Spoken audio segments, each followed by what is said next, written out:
En MMA, tu as différentes façons de terminer un combat. La soumission par étranglement en fait partie. Aujourd'hui, à l'aide d'études scientifiques basées sur les données de l'UFC, on va voir à peu près combien de temps il faut à un athlète de MMA pour s'évanouir à la suite d'une prise de soumission par étranglement. On discutera aussi des risques associés à cet étranglement-là et des statistiques en UFC. Let's go!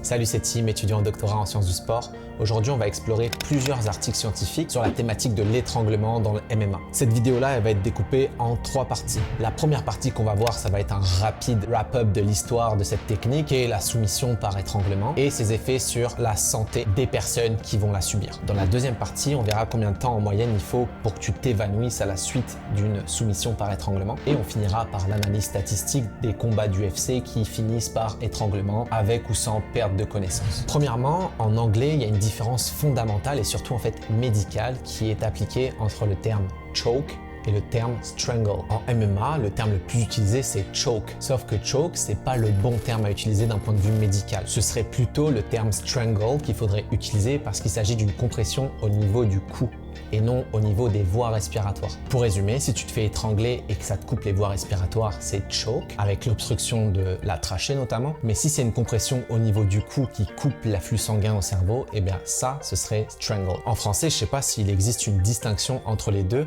donc pour uniformiser la chose, on dira tout le temps étranglement. Donc quand je dirais étranglement, ce sera l'étranglement qui vise à obstruer les voies sanguines qui amènent du sang au cerveau par la compression au niveau du cou d'une quelconque technique. Donc comme je vous l'ai dit, l'objectif de cette technique de soumission, c'est de comprimer les vaisseaux, notamment l'artère carotide et la veine jugulaire, afin que ça limite l'influx de sang au cerveau et donc la microvascularisation du cerveau et qu'au final, ça puisse causer la perte de conscience. Ton cerveau a vraiment besoin d'énormément de sang pour fonctionner et si la perfusion diminue, lui, il va shut down automatiquement. Trêve d'introduction, c'est parti pour notre première partie avec les conséquences sur la santé lorsque tu subis une soumission par étranglement. Pour cette partie-là, c'est un article de 2020 qui s'est attardé à analyser plus de 4420 individus âgés entre 18 et 44 ans et pratiquant forcément le MMA. Ou d'ailleurs d'autres sports de combat où des étranglements sont pratiqués. Le principal risque dans l'étranglement dans les sports de combat, c'est la dissection des artères cervicales. Ces artères sont relativement fragiles et passent au niveau du cou à l'intérieur des cervicales. Et lors de manipulations violentes avec des rotations ou lors d'une compression trop importante, ces artères-là peuvent se déchirer. Ces déchirures, en créant une hémorragie interne, induisent la mort de l'individu qui les subit. Mais attention, ça reste super rare et c'est dans les pires des cas. Dans cette étude...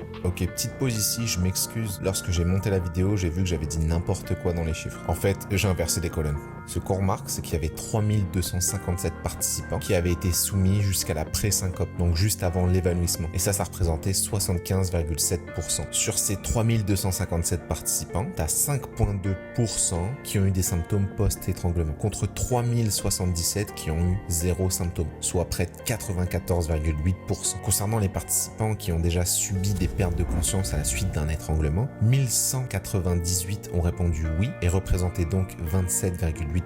De ces 1198 personnes, 926 n'ont eu aucun symptôme par la suite, ce qui représentait 77,6%. Et lorsqu'on s'intéresse aux étranglements ayant mené à une perte de conscience durant les compétitions, t'as 594 participants qui répondent en avoir déjà subi une, avec ici 81,7% n'ayant pas eu de symptômes par la suite. Et pour ceux qui ont eu des symptômes, il faut savoir que la majorité de ces symptômes-là disparaissent entre 1 minute et 1 heure après avoir subi l'étranglement. Ce qu'on nous rapporte, c'est que dans de rares cas, tu peux avoir des lésions au niveau du cartilage thyroïde, couramment appelé pomme d'Adam. Et les symptômes les plus communs vont être les maux de tête, les troubles visuels et des douleurs au niveau du cou. Mais en général, ceux qui ont été amenés jusqu'à l'inconscience, ils n'ont pas de symptômes particuliers sur le long terme.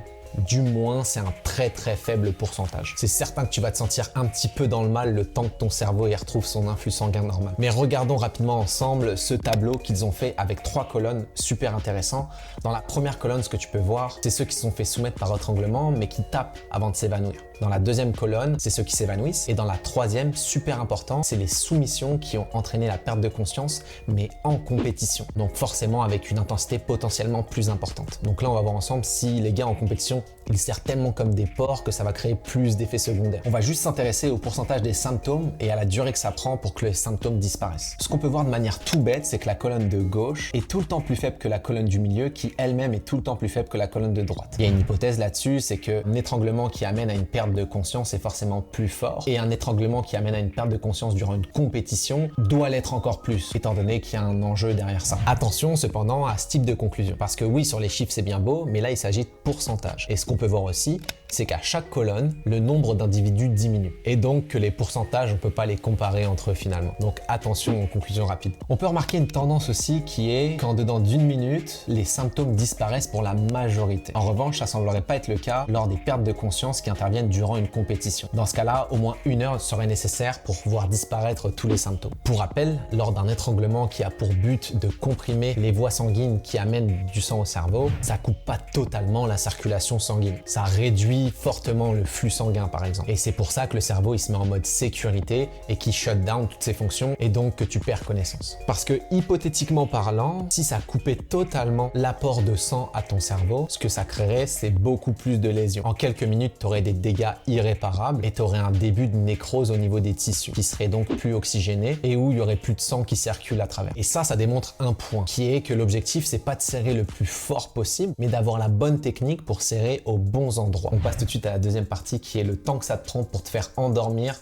lorsque tu es un athlète très entraîné de sport de combat. Mais avant de passer à cette deuxième partie où on va apprendre encore plus de choses, pense au petit like qui fait toujours plaisir et abonne-toi si la thématique de ma chaîne t'intéresse. C'est reparti. À la base, pour avoir une réponse sur cette question, ce qui a été fait dans certaines études, c'est des techniques de compression au niveau du cou, mais chez des participants volontaires, passifs, et je vais vous mettre une vidéo justement juste ici. Et dans ces études-là, ce qu'ils ont montré, c'est que la perte de conscience apparaissait entre 5 à 11 secondes suivant la compression au niveau du cou. Et ce qu'on savait pas, c'est est-ce que chez des personnes entraînées et surtout des personnes qui résistent, c'était le même temps. Donc typiquement, des athlètes d'UFC, c'était la population parfaite pour tester ça. Alors ce qu'ils ont fait, c'est qu'ils ont été reprendre tous les événements d'UFC de 1993 jusqu'à 2020. Ils ont identifié tous les combats qui terminaient par étranglement et qui menaient à une perte de conscience. Ils ont identifié 87 soumissions qui ont mené à une perte de conscience. Et en MMA, forcément, tu as différentes techniques d'étranglement en utilisant ce qu'ils appellent arm in ou neck only. Et vu que je suis pas un expert en sport de combat, je vais vous mettre juste ici toutes les techniques qui existent. Donc on commence avec toutes les techniques en arm in,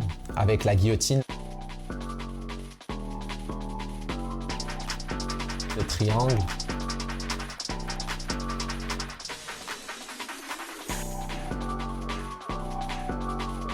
le triangle avec bras,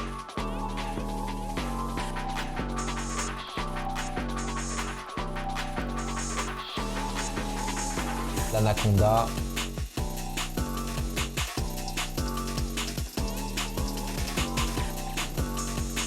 et les deux autres techniques.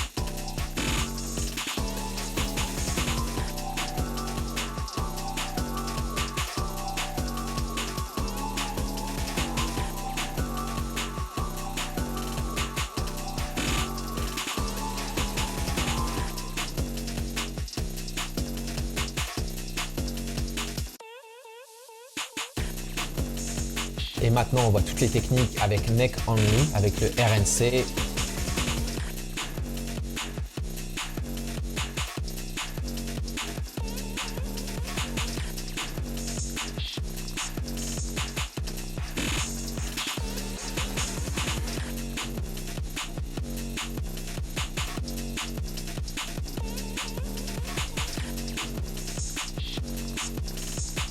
La guillotine.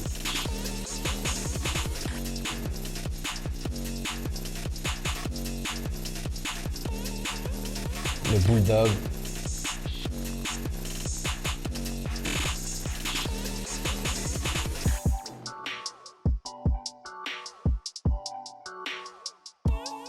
Et les deux autres techniques qui s'ensuivent.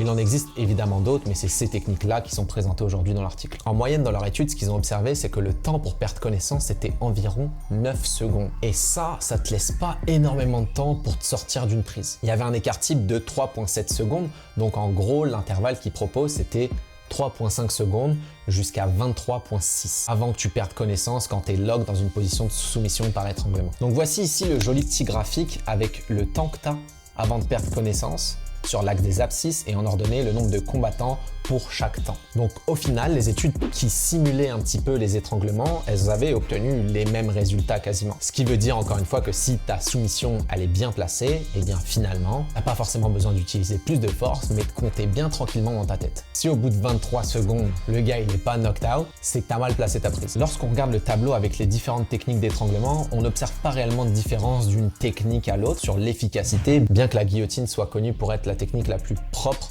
et celle qui amène dans un état d'inconscience le plus rapidement, c'est pas forcément le cas ici. Les résultats qu'on observe ici, ils démontrent pas forcément une énorme différence avec les techniques, et maintenant qu'on a notre chiffre magique de 9 secondes en moyenne, on peut passer à notre dernière partie avec les statistiques en UFC. Pour cette étude-là, ils ont regroupé 538 événements depuis 1993 jusqu'à 2020, comme l'étude qu'on vient de voir, pour un total de 5834 combats, dont 1186 sont terminés par soumission, avec étranglement ou pas d'ailleurs. En l'occurrence, 904 ici ont terminé par une soumission avec étranglement. Sur ces 904, il y en a 453 qui ont été faites soit avec la main, la jambe ou le bras du côté droit et 451 avec le côté gauche, donc bras, jambe, main gauche. En gros, ça montre que si t'es gaucher ou droitier au MMA, ça change pas grand chose, tu peux placer une bonne technique en étant relativement ambidextre. Parce que je peux te dire, il n'y a pas la même proportion de gaucher et de droitier en UFC et pourtant il y en a qui se font soumettre des deux côtés. Concernant le nombre de personnes qui ont perdu connaissance, on a un chiffre un petit peu différent de l'étude que je vous ai présentée précédemment, avec 99 qui représente donc 11% des combats qui terminent par un étranglement. Précédemment, on avait 87 soumissions qui menaient à une perte de conscience et c'est tout à fait normal parce que l'étude précédente, elle s'arrêtait en janvier 2020 et celle-ci, elle s'arrête en octobre 2020, donc quasiment un an, ce qui a forcément engendré beaucoup plus de combats entre-temps. On a Charles Oliveira qui a été un des meilleurs combattants et il a gagné 11 fois par soumission. Juste derrière, Demian Maia avec 10 fois et par la suite, on retrouve d'autres combattants, notamment Ned Diaz avec 7 fois. Sur les 900 soumissions dont je vous ai parlé, et là on parle des soumissions ayant mené à une perte de conscience, je vous mets le tableau juste ici, on retrouve en première position le Rear Naked Choke avec 444 réalisations suivi de la guillotine avec 124 et le Arm In Guillotine avec 88. Tu peux mettre pause surtout au niveau des tableaux si tu es un combattant, tu peux regarder à peu près quelle technique est utilisée et en combien de temps en moyenne par exemple tu peux perdre conscience avec cette technique ou tu peux amener ton adversaire à perdre conscience. En fonction justement de ces statistiques-là, tu pourras ajuster ton combat en fonction des techniques qui sembleraient fonctionner le mieux. Pour résumer, 9 secondes en moyenne pour faire dodo, c'est vraiment pas long. Il suffit juste de comprimer les bonnes zones. En général, ce que la littérature scientifique nous montre, c'est que c'est relativement sécuritaire, bien qu'il puisse arriver des accidents. Les effets secondaires sont relativement rares. Je te remettrai les tableaux juste ici avec les pourcentages. Et tu as quasiment 11% de tous les combats qui terminent par une prise de soumission par étranglement avec perte de conscience. Ça va être super important pour toi, surtout si tu es un combattant et que tu t'entraînes en MMA, de savoir environ qu'après 5 secondes, si tu commences pas à te sentir mal et que tu es dans justement une position de soumission par étranglement, c'est qu'il n'a pas correctement lock sa prise. Donc là, ça te laissera le temps justement de t'ajuster et d'essayer d'inverser la situation. Mais attention, 9 secondes, ça arrive relativement rapidement. Si tu as aimé la vidéo, n'hésite pas à liker et à t'abonner. Tu peux aussi mettre un commentaire en disant c'est quoi ta technique de soumission favorite si tu fais du MMA bien sûr. Et pense à partager cette vidéo à la prochaine personne à qui tu vas mettre ta meilleure guillotine. Merci d'avoir suivi cet épisode et on se retrouve très vite pour parler de sciences du sport car la science évolue vite, te laisse pas dépasser.